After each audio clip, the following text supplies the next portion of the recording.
Oh Hello, my God, look at everybody. those gorgeous flowers. Okay, welcome everybody. This is Mediation, the New Possibilities Hour. Today is June 9th, 2020. We are recording this. Our very special guest today is Susan Guthrie. She's here helping us in the Will Work for Food project, the series of webinars organized by Natalie Armstrong. The series is free to anybody who would like to watch. We do ask you, if you like what you see, please make a donation to a food bank. Natalie, about how much have we raised so far through the series? We have raised almost $25,000. Wow. $25,000 in the last 30 days. Our industry, it just makes me weepy and proud at how much money we've raised. That is awesome, and it's because of all of you who are watching that we're able to announce such a wonderful, wonderful result. Thank you all very much. And Susan is going to make a wonderful presentation to us today. Susan is one of the leading divorce mediators, family law mediators, and lawyers in the country. She's coming to us from her home in Chicago, Illinois. And Susan is a true pioneer in online dispute resolution. She's been mediating online for years, whereas for most of us, we're measuring it still in a matter of weeks.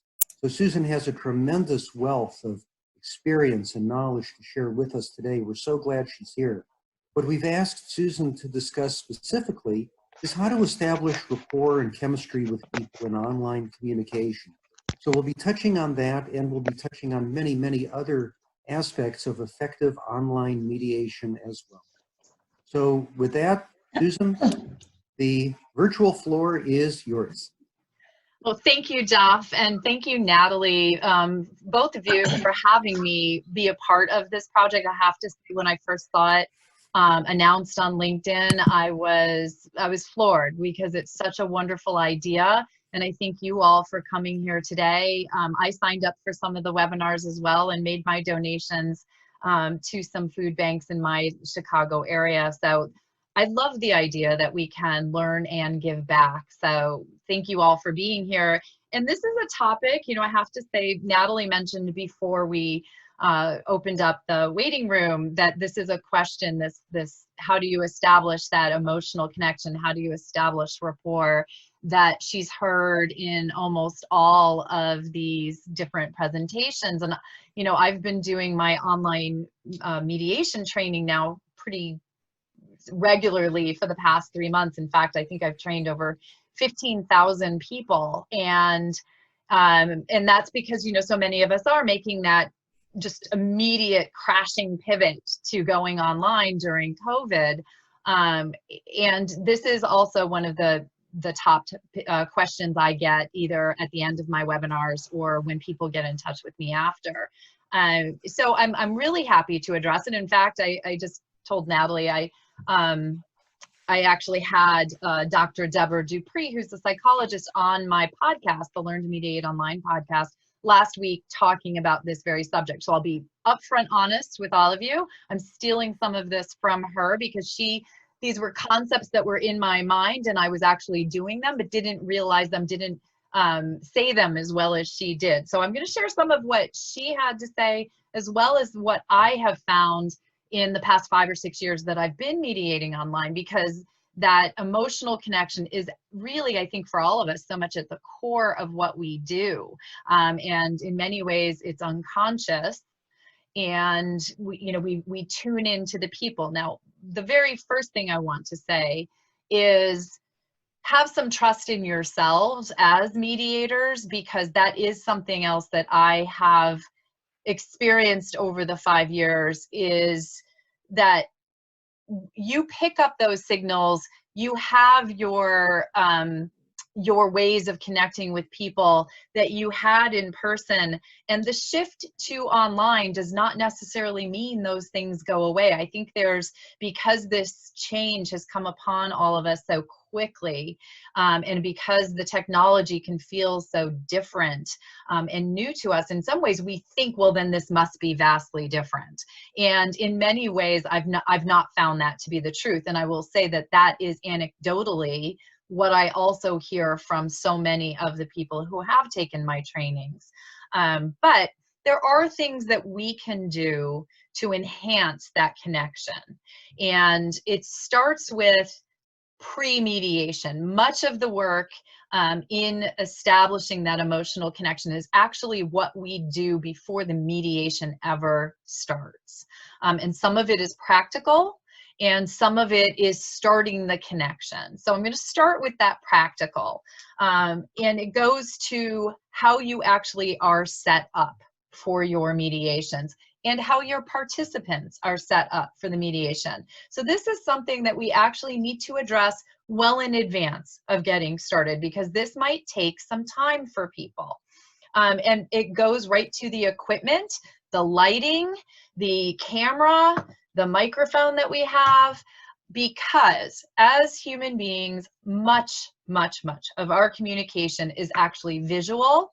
55% is the expression on people's face, and another about 25% is actually the inflection in our voices. The remainder is the words that we say, 20%. It's the smallest part of our communication.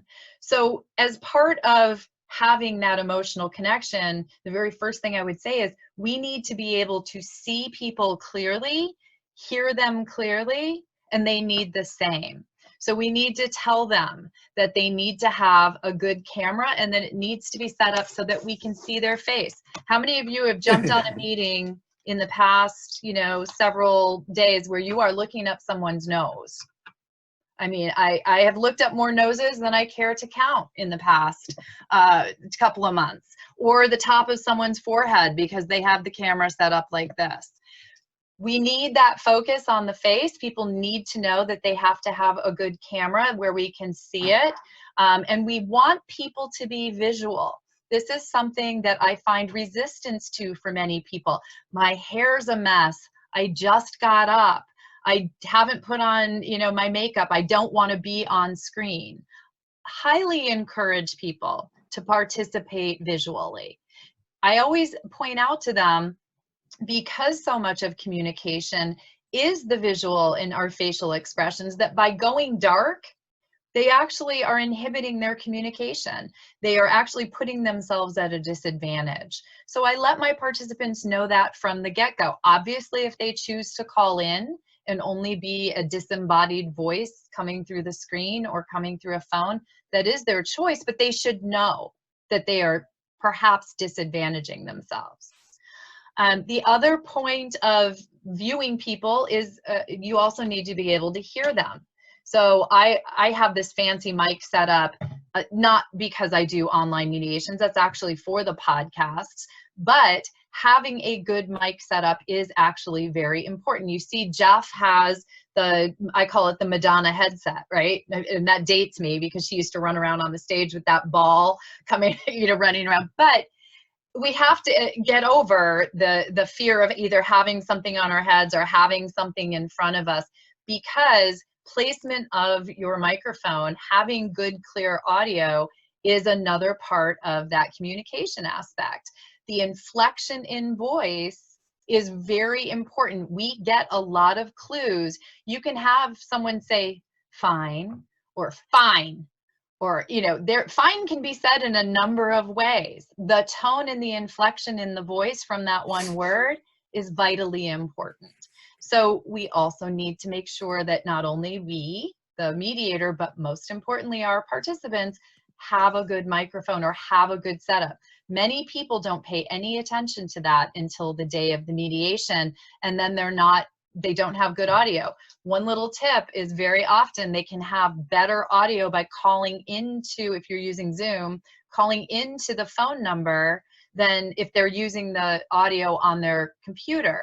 Keep in mind, having the microphone right in front of you is the best way to get good audio, but we push our computer away from us when we're doing a mediation so that we can have our desk free. The further you move the mic from you, the lower the sound quality. So those, your setup is a great deal of making sure that there's good communication. The other note to all of that is lighting. And everyone that I see here has good lighting. I can see your faces. You have light on your face. imagine how important that is, because if you do not have light, I get people who sign in for their divorce mediations all the time with this nice bright window behind them and no light on their face, and they look like Deep Throat during the Watergate hearings.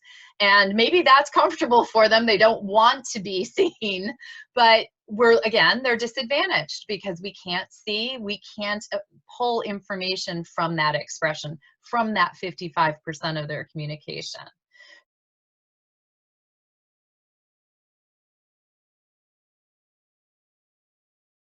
So that is all something, and I'm going to make available to everyone who's here. I've got to pull it up. I apologize. I meant to do it beforehand, but I have a handout that I send to clients well in advance of the mediation that explains all of this to them, all the equipment that they might consider, the setup that they might want, and the fact that their visual and audible communication is so important online. But flip that around for a minute. The other aspect of all of this is, because people are online, if they have a good setup, because we are so focused on the face, and because facial expression is so important, and because we have the ability to have good audio, we actually can have enhanced communication as opposed to a crowded room where there's a lot going on. If we are looking at someone on the screen where we are just focused on their face, my personal experience is I can pull quite a bit of communication out of the online platform that I might have missed. You don't miss the eye rolls as often in an online proceeding as you do when you're looking at the wife and the husband's over there like this, in my personal sphere of mediation.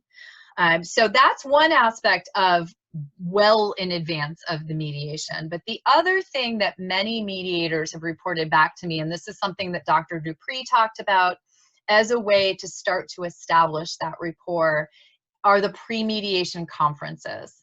They are vitally important, no matter, I think, what type of mediation you're doing, if you want to start to establish rapport with your participants.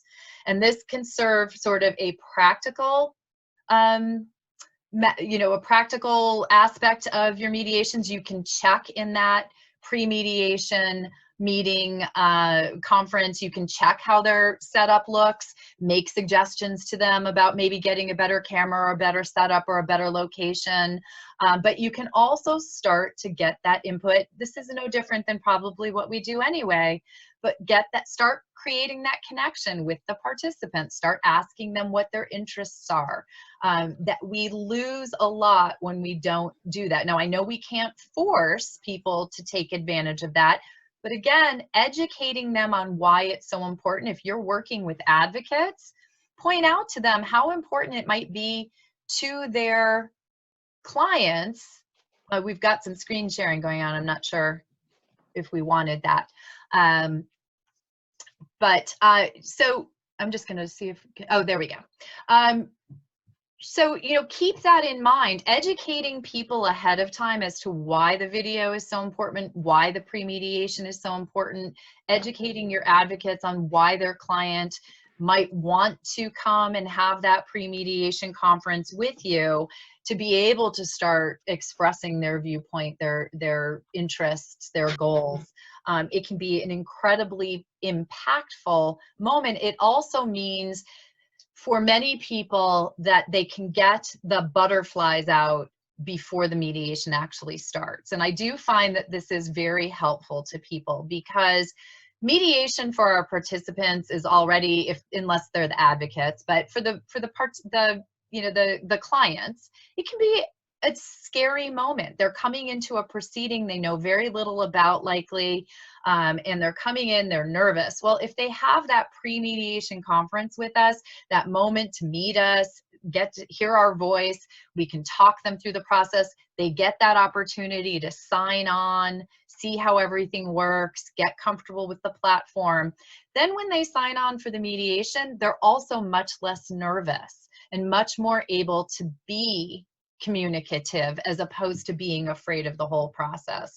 So those two aspects, both educating them about their setup as well as having a meeting with them ahead of time, can be a huge step forward in creating that emotional connection. The other thing that I replicate doing, so when I was mediating in person, I would take the time to go and individually meet with the two parties.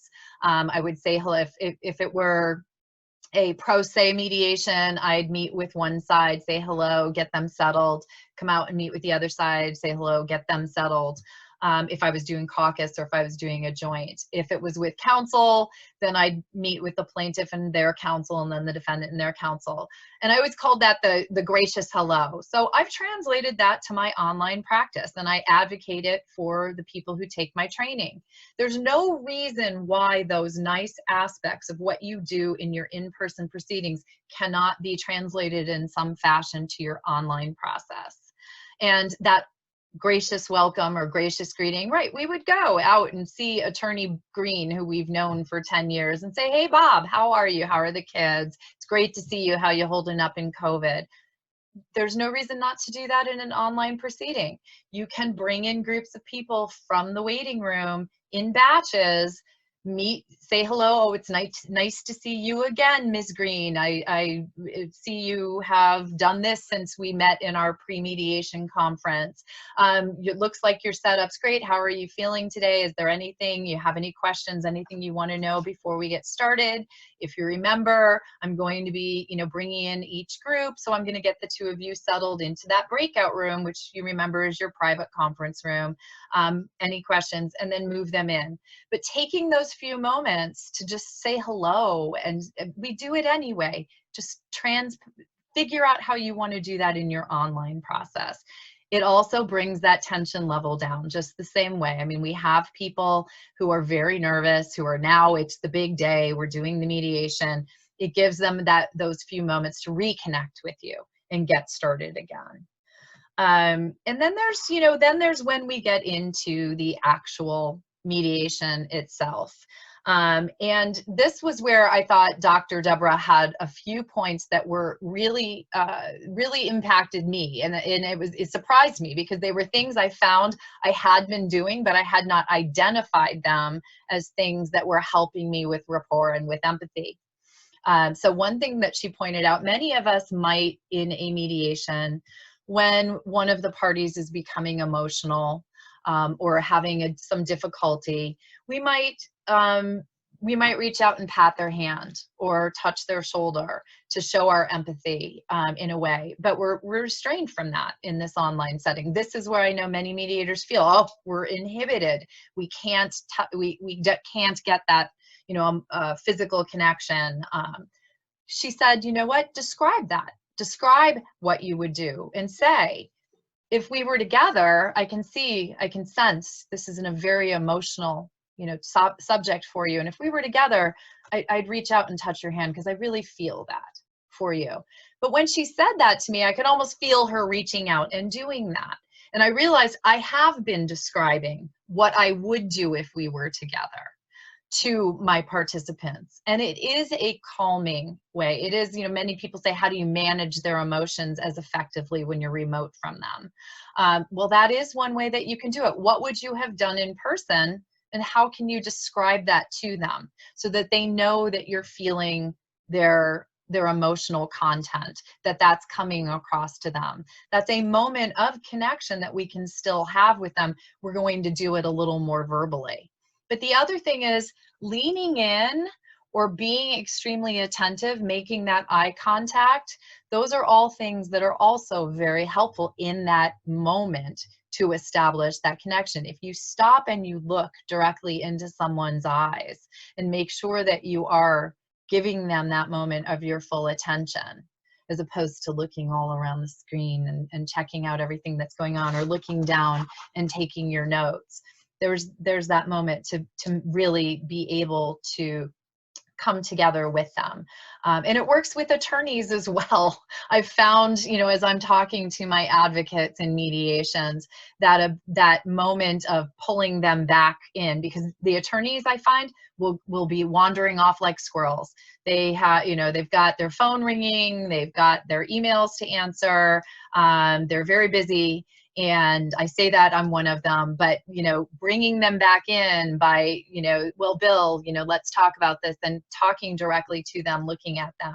Now, one of the things online that can be difficult is if you have, a screen share going on and all the little pictures have video thumbnails have gone over to the right-hand side of your screen. They're over there and your camera is over here. So one quick tip is just grab the video thumbnails and drag them over to the middle of your screen. So many people don't do that, and then they end up looking like, I'm looking at Claire right now over in the corner of the screen. Hi, Claire. And it looks like I'm not looking at whoever I'm actually talking to. So it's very easy to do. You just hold your cursor down on the thumbnails and drag them over to the center. And that will also give you that, there's nothing that's more off-putting than someone looks like they're not looking at you when they're talking to you. So something I highly encourage. And so I'm always dragging those screens. I move them around all the time, because then you'll find they're right in the middle of your screen when you're trying to look at something. You just drag them, and I don't even think about it anymore. I've been doing this for so long and talking to people online so many times, I just drag them all over the place. They don't know you're doing it, so it's not a problem for them.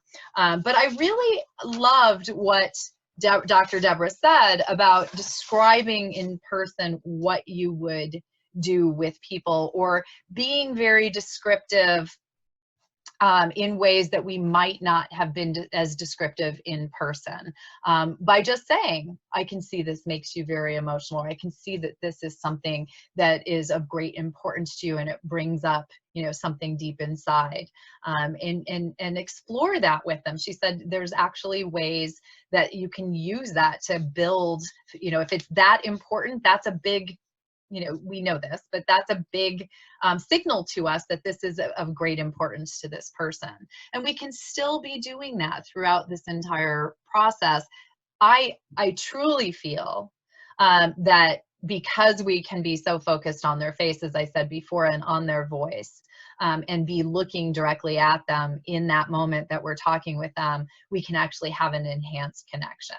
And then, a couple of other things to be aware of, because this is something that I have found in the 5 years I've been online, and it took me a little while to be aware of it, because I would say it is unconscious bias. And this is something that I think we all need to be aware of. So when people are participating online, the technology issues can bring about situations that might unconsciously bring about some bias. Situations where people do not know how to use the technology, people who are not set up well, so we are looking at them all just from the top of their head, or up their nose, or whatever that might be. The person who didn't take the time to figure out the technology ahead of time, so you spend the first 15 minutes of the mediation with all the other participants patiently waiting, or not so patiently waiting, as you explain to that person how to use the share screen or something of that nature. What I have seen is that does seem to create a resistance to that person. Perhaps an unconscious or maybe conscious bias, where either you and or the other participants can almost be aligned against that person. And I have seen that come up in various ways in mediations over time. The way that I try to deal with it is to bring the unconscious to the conscious. I point this out to my advocates. Make sure your client comes across well in the online setting. Do not let them be disadvantaged by showing up unprepared because you didn't prep them for this process. You are not doing your client a service if you do not prep them. And I actually have been doing a lot of trainings lately where I'm brought in by law firms, not to train the attorneys, to train their support staff on how to do pre-mediation work with the clients to get them ready for presenting themselves well in this online setting, explaining all of this to them. And it goes both to, I think, the setup that we talked about, but also how to properly express yourself online. There are some nuances to communicating online that I think are different on the online platform than are in person. Things like speaking clearly and into the microphone, things like I'm a hand talker, you might have noticed. I flap my hands around all the time. I count with them every time I do levels. These are my breakout rooms when I talk about breakout rooms. There are just certain things I do with my hands. And when I first started working online, I was a hand talker down here and it just looked like my head was shaking. And I was having some sort of an issue. So I've learned, over the years, if you're going to hand talk, I actually think it's expressive. Body language is another aspect of how we communicate. Make sure people understand that that they need to be on screen. So I've just adapted, and now I don't even think about it. I actually in person now find myself talking to people like this. They might all think if I ever got back into a courtroom, the judge would probably look at me like I was nuts. But that is important for people to know, because they don't think about it when they're doing it. Letting them know that their vocal inflection, that their facial expression is a great deal of their communication, and making sure that they understand, this is also a big one, that they cannot online interrupt other people. It's not a courtesy thing, although it is, but in the online setting, most of the time, the video conferencing platform will not catch audio from two people talking at the same time. And that can cause one of the parties thinking they were at least partially heard, not being heard at all. And that can go to then having to point out to that person that they just interrupted someone, which we might do in person as well, or that person not being heard at all. So one of the things I always make sure to let my participants know is that, again, they might be disadvantaging themselves because I do want to hear what they have to say. So it's really important to wait until each person has finished what they're saying before they speak. And if they do interrupt, I always say, remember, that's why I didn't catch any of what you were saying. Zoom cuts out all but one audio at a time. So prepping those clients, prepping your advocates, prepping yourself is really key to this whole process. I think if you are a mediator, you are someone who is already well-versed in picking up cues, in reading the external cues. Natalie mentioned the tapping finger, and she's right. I'm tapping my finger right now, and unless you hear it on my microphone, you're not going to know that I'm doing that. So there are other subtle clues of tension or impatience or whatever that tapping finger might mean for that person, or the jiggling foot or the other language. But I think as you become more conversant in being online, you're going to find that those clues also come out in the person's face and in the person's voice. We just need to be paying attention. So we have the skills already. Much of it just translates naturally. But the things that you were doing in your in-person mediations will also translate to your online practice. And so I encourage you all, and I tell everyone in my trainings to do this. We all think that because we're switching to a new medium, we have to do something completely different than what we did in person, that we've got to change. We don't. We have to adapt. We have to look at what we did in person and figure out how we can do it in an online platform. But it doesn't mean that all the nice things, like that gracious welcome or whatever that your aspects were, the joint opening session or whatever those things were, you can translate them online. It takes some thought ahead of time. I see Jean Lawler is on the call. She's someone who has beautifully transitioned to an online practice. And Jean, I think you would say you still conduct your mediations much. I mean, there have been adjustments, but do you feel it has a lot of that same feel and ability to communicate with your participants? Surprisingly so, yes. In fact, I was just thinking, I've gotten so used to these now that it just feels normal, like you promised me it would. But in some ways, it's even better. So, yeah. Yeah, and thank you, because that's exactly what I experienced.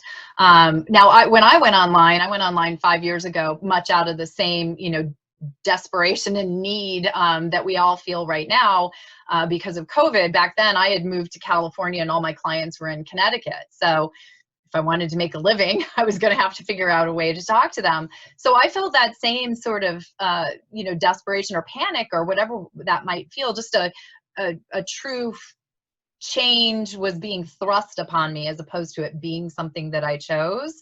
But it very quickly turned into one of the most positive things that ever happened to my practice. And any of you who know me now know I don't have an in-person office by choice and probably never ever will again. Because I think that in so many ways, my online practice has been more effective than my in-person practice. And that Jean just said, that it's something that just naturally seems to happen, that connection that you make with people. And in some ways it's easier. That mirrors my experience and what I hear from most of the people that report back to me. So I hope that these were helpful to you all. I will get the, if anyone has questions, I'm happy to answer them. And while we're doing that, I'm going to look up that, that handout that I have for you all. I apologize, I didn't do that ahead of time, but I'll put the link to it in my chat so that you can all have it. And again, it's a Word document, so it's intended to be something that you can all, use as you like, not use if it's not helpful, but certainly adapt to your own practice. In fact, much like my online guidelines and ground rules, I make changes to them all the time or change them based upon the matter that is in front of me. Things change for every different mediation and different needs, different levels of experience for clients. So let me see, I think it's right here. But if anyone has questions, or I would love to just hear what everyone has found in their own practices on these particular issues. Susan? Yeah. Janice has a quick question. You were talking about how interrupting doesn't work in these online audio formats. And her question is, how then do you handle objections during an arbitration if interrupting doesn't work for us? So there are different things that I have heard of arbitrators doing, and judges, in fact, in Zoom trials and virtual trials. In fact, we're doing a webinar on this for the ABA on Thursday. So some will have color cards that they ask everyone to have ready, a green card, a red card, or something that will visually show quickly that there is an objection and make sure that everyone understands that the minute the red card goes up, silence should fall. So using that visual, because there is that problem of the fact that even if you jump up out of your seat, I object, and slam down, Zoom often will not catch it. So it should be something visual.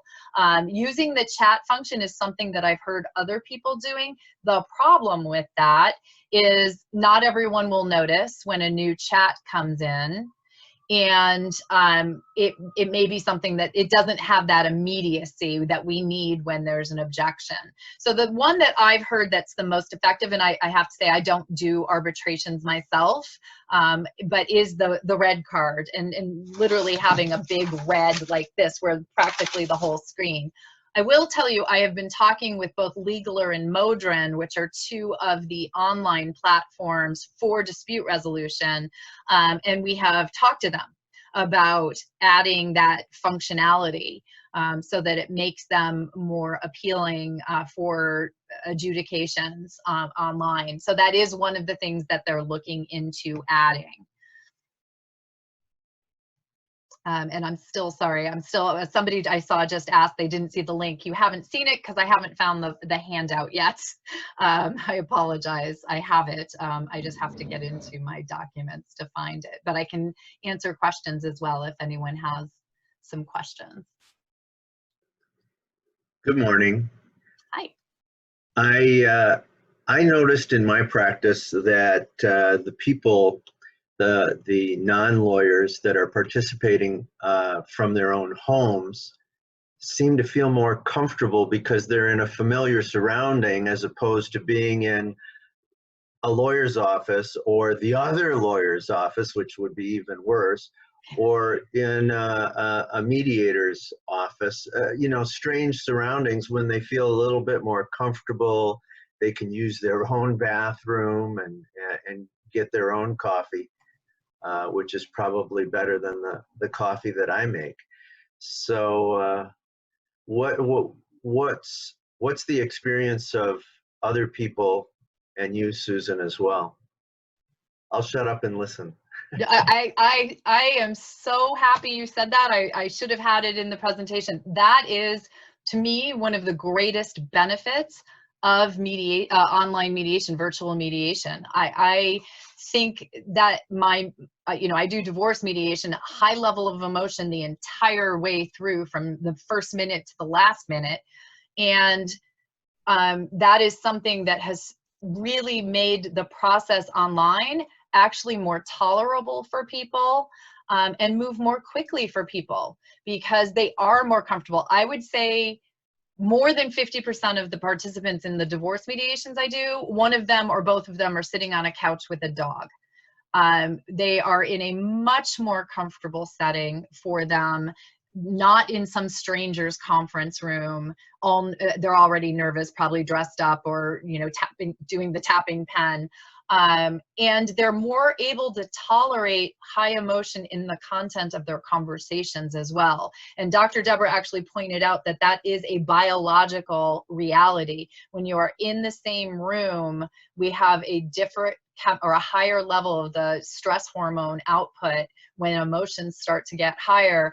The fact that people have remoteness in space, but they're still high emotion, yes, they're going to still have some level of high, stress hormone, but it is much decreased. And that, she said, is a scientific fact. So I have actually seen people that, in my experience of doing these divorce mediations for so long, I have seen people go along in a long period, go through a difficult emotional discussion, and be able to tolerate it for longer because they are online.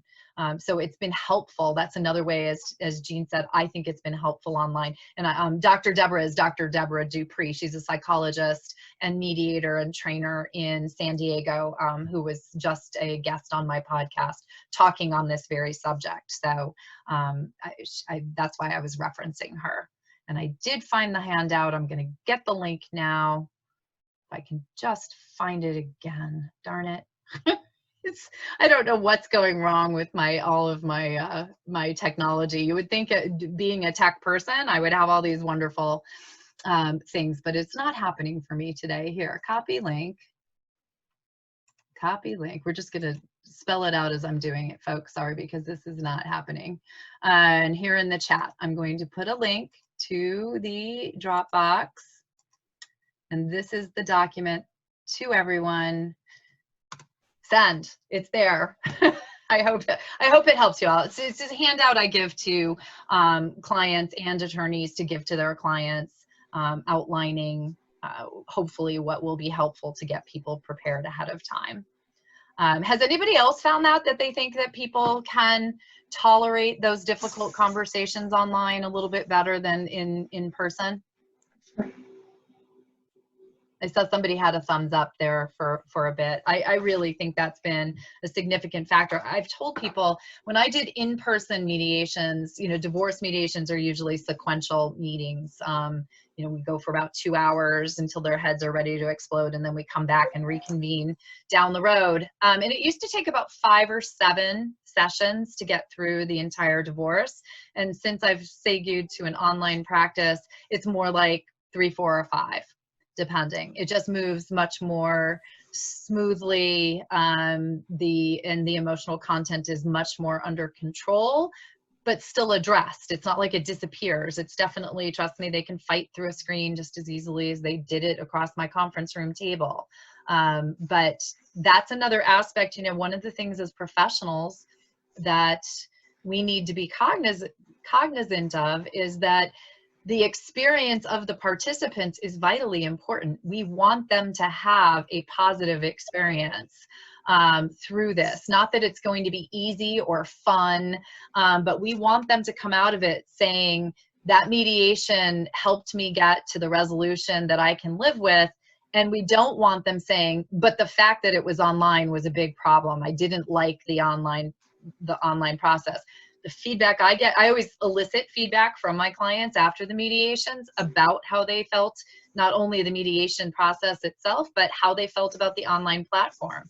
And again, anecdotally, universally, except for the ones who have tech issues that they fail to address, most people just, they find it to be a very positive experience working online. And that's been another factor that led to my not having an in-person office anymore. Most of I think after COVID, I think we're in a time of change, and I think that whether we want to go back to in-person or not, people are going to be looking for the online ease of work from home or just doing things remotely. Traffic is not something I'm looking forward to getting back into. Susan, so Elliot has a great, I'm sorry, go ahead. Sorry, there's a handful of questions in the chat. Roger wants to know, do you find that there's a problem with people going AWOL during a mediation? For example, going for a walk or shopping online or something like that, or is that really only a problem in shuttle mediation situations? No, it's a problem in both. It's something I address in my guidelines and ground rules and in my my pre-mediation conferences with people, as well as in my opening statement if I'm doing, you know, attorney assisted. When I'm working just with two pro ses in a marital mediation, I don't find it as much of a problem. They're pretty engaged and we're doing it for a short enough period of time that they can stay engaged. But one, when people are online or on a device, I find people answering their emails or checking their social media or texting people all the time. And I think that's because we have a level of desensitization these days where everybody is on one of these while they're doing everything else in their life. How many of you have gone to a committee meeting or a work meeting lately, and half the people, all you see for the whole meeting is the top of their head because they're looking down at, you know, their phone or doing something else. So it's definitely something that I've noted in all of my online mediations. I ask people to have the courtesy and respect for the process to be engaged when they're needed to be engaged. Now, that to what you just said, Natalie, if you're doing shuttle diplomacy and they're in a breakout room and you're not there, and they don't need to be talking to their client, or the client wants to read a book, that's actually a benefit of online mediation. Attorneys love that aspect, that they can multitask. But I sort of make a bargain with them ahead of time and say, you know, line up that extra work, have it ready to go, but we need everyone engaged during the time frame. And I've called people out, you know, Bill, do you have something that you need to pay attention to right now? Because if it would be helpful to take a break, we can do that. Usually the head will pop back up from the phone at that point, but you do need to have people engaged. There is that. The other thing I do, just as a little tip, I take breaks more often online. I find that, you know, the fatigue of staring at the screen and being constantly on is wearing for us all, for us included. Somebody told me that when they're making their breakout rooms, they make one for themselves so they can go hide in there when they need a break from the process. They call it their Zen room or the meditation room or something like that. But so I do take more breaks in the online realm, just giving the people the chance to go and deal with what they feel they need to deal with. And then another question in our chat is, someone is asking, do you recommend a specific kind of camera or a specific kind of lighting, or do you have preferred brands or marks? You know, I wouldn't say I have preferred brands. I have a few tips. So I use a separate, here, let me switch to my laptop camera. So you notice the color change there. I just did that. My laptop camera is kind of muted. See how I turned green a little bit? So I have one of the HD, you know, little separate cameras that you, a plug-in on my computer. I actually like it. One, it has a better picture, but I also like it because I can set it up on a box behind my screen. So it's actually optimally placed directly behind my computer screen and sort of eye level with me, which it helps with that eye contact with people. So I do like having just, and it also means I can be moving my computer. Well, I'm using my computer. So now if I'm using my computer around, it's moving my thumbnail around. If I am using the separate camera, which I switched back to it, my color is better. I'm not green anymore. Then I can move my computer around, and because the camera is stationary, it doesn't move. So I like using that. I do also like having the separate microphone. I have one that's relatively inexpensive. That was my first podcast one. This one's by Audio Technica. It was about $70 on Amazon, but I love it, and I use it when I travel. This is the one that I take with me because it's this thing's huge. But it comes with a little stand. You can set it up right in front of you. It's a USB plug-in, and I can move it around to get it in and out of the way. So that one was an Amazon purchase for me. And then the lighting, it really can be any lighting, but it's really where it's set up that's most important. You don't want a bright light behind you and nothing in front of you. You can have a bright light behind you, although it may not be the most flattering, but you do want to have lights over to each side of your computer screen that are shedding light towards your face. I have these that I got on Amazon as well. I think they were under $50. I can't remember. They're very bright, so I'm not going to turn it your way. They're LED photo video lights. I got them because I tape videos all the time, but they turned out to be great for my mediations as well. And I just have one on each side of my screen. They're actually not even pointing at me. They're blinding. They're pointing out, but they throw enough light on my face that there's that light on your face. But you can use desk lamps. You can use, actually, table lamps are great because they have a shade on them, so it's a diffuse light. There are also a lot of people I know are getting the ring lights that are on stands as well. I have one, this one lets you put your phone in this little clip here. So if you're filming videos and stuff like that, I don't find that one throws enough light. So I like those little freestanding ones. But really just get it, you don't have to spend a ton of money. As I said, that camera was about $50. This was about $70, and those lights were under $50. And, as a professional expense, especially since my online program overhead is under $100 a month and I don't have rent anymore, it felt like a good thing to spend some money on. And then we've got a question from Michael. He's asking, could you please cover again for us body language? How do you overcome the difference in an online mediation real fast before we come to a conclusion? Sure.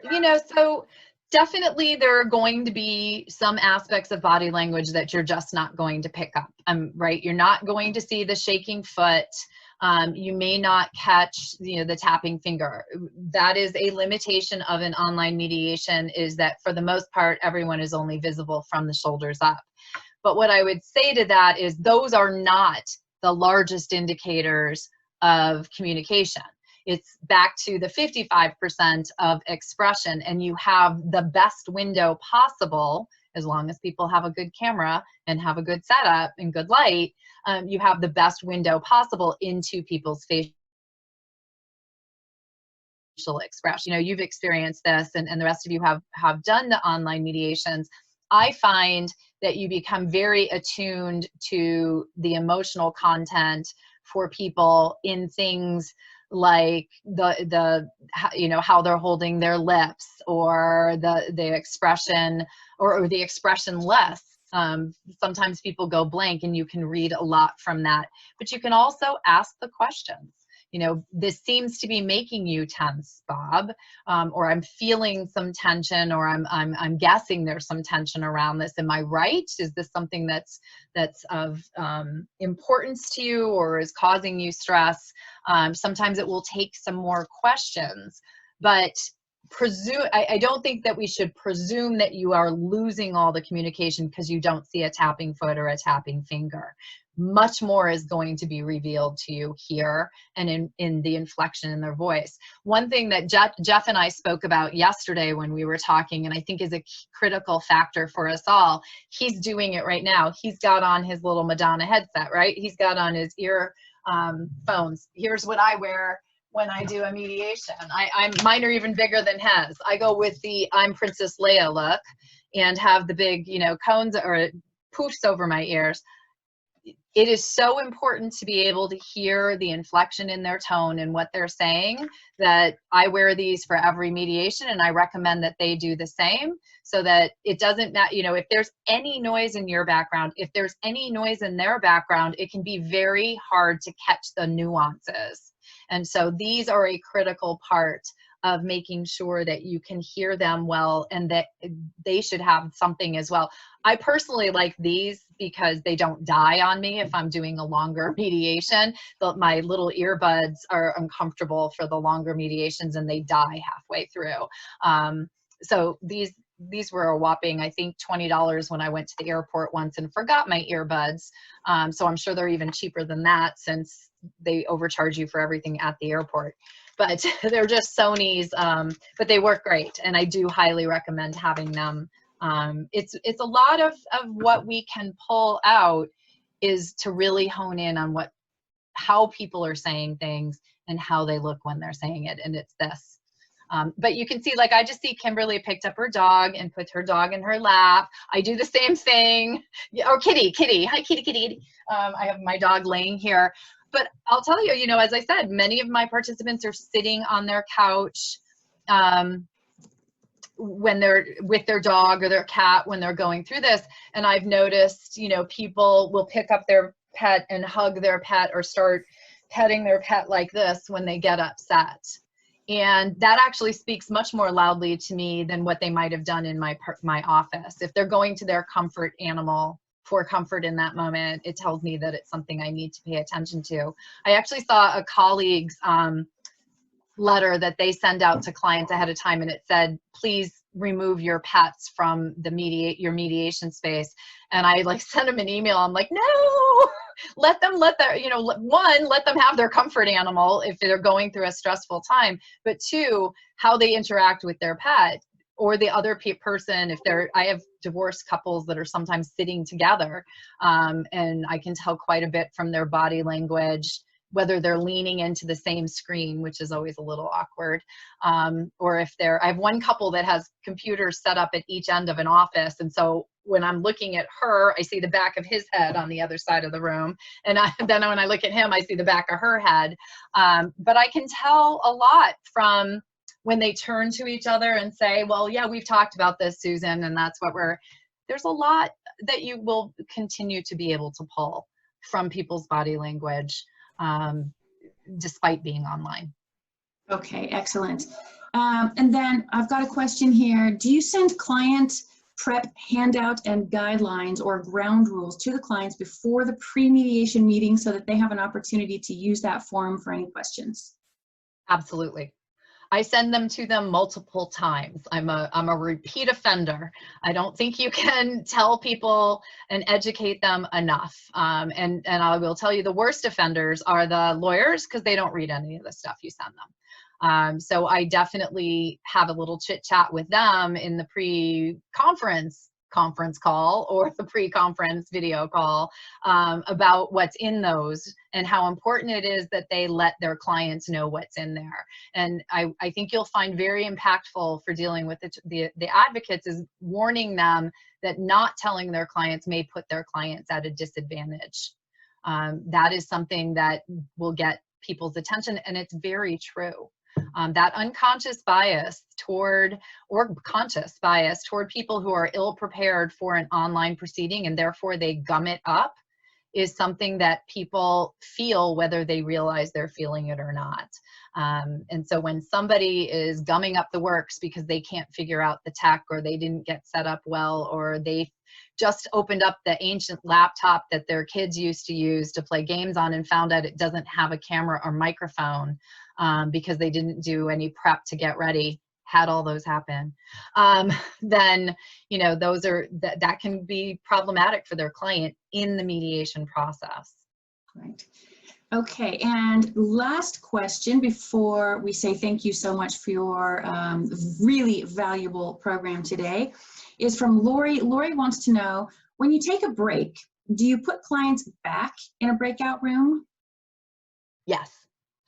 I hardly, if I'm doing a caucus style mediation, I don't take them out of there very often. Once I've moved everyone into their breakout rooms, I go to the breakout rooms to meet with them, but I don't bring them out of the breakout rooms to talk to me. And I don't, you know, just as we would not put people and leave them in our conference room together and leave them often. I wouldn't do that in the main meeting. You can also, if people want the opportunity to go and, you know, eat lunch or do something like that, you can also put everyone back in the waiting room. But that's the cone of silence. There's much less ability for them to communicate. So I will usually just leave everyone in their breakout rooms. I use my phone to communicate with people in the breakout rooms. It's another reason why I like Modrin, perhaps maybe a little bit better than Zoom, and maybe switching to that for my main platform soon, because it has much easier communication with the conference rooms. They call them spaces, no, space calls, yeah, spaces. But, you know, I always want people to be somewhere where they can be comfortable and have that talk. Excellent. Well, Susan, this was just terrific. We're almost out of time. I want to ask you if you have any last final wrapping up comments for us. I want to remind everyone that this is part of the Will Work for Food project that Natalie so beautifully organized a couple of months ago, and I'm so happy to be a part of it. I want to thank everybody for being here. If you like what you saw and you're able to do so, please make a contribution to a food bank in your area. And if you're one of the people right now who has food insecurity and needs the assistance of the food bank, we're very happy to be able to support the food banks so that you can get the assistance that you need right now at what is a very difficult time. Susan, this is just terrific. We call this the New Possibilities Hour. And what is a greater new possibility for all of us than to follow in the footsteps you pioneered 5 years ago in becoming effective online mediators. Final words, Susan, and final words, Natalie, please. Yeah, I thank you all, you know, for coming here and for continually reaching out to educate yourselves as you make these changes in your process. I know there's a lot of questions maybe we didn't get to. Please feel free to use me as a resource. You can reach out to me and send me your questions by email to susan@learntomediateonline.com. That's my website. I also have a lot of free resources on there. I do videos and things to help you, how to use breakout rooms, how to use your iPad in a mediation. And then I have the podcast as well, which I do solely for the purpose of trying to get as much information out there. I'm lucky enough to be in a group of where I'm getting a lot of information quickly on the rapid changes that are coming in ODR right now, and I want you all to know about them. So feel free to subscribe to the podcast, listen there. It's all on the website, learntomediateonline.com. So thank you all. Great, thank you. Natalie? I just want to wrap up by saying, Susan, what a great pleasure it was to have you join us today. We really, really appreciate the help that you've provided, and I encourage everyone to log on to Susan's websites, look at the resources, read the articles, listen to the podcast, view the videos. She is a seemingly bottomless well of information. Take great advantage of her generous offer. Great. Susan, thank you. Natalie, thank you. Everybody who's here, thank you very much for participating. We'll see you on Thursday when our guest is Misha Starr-Liberty, the president of the Consumer Attorneys of California, talking about how COVID-19 has changed the litigation environment and how we have to adapt to that as mediators. See you Thursday, everybody. Thanks very much. Thank you, everyone. Thank you. Bye-bye. Please donate. Thank you. Thank you.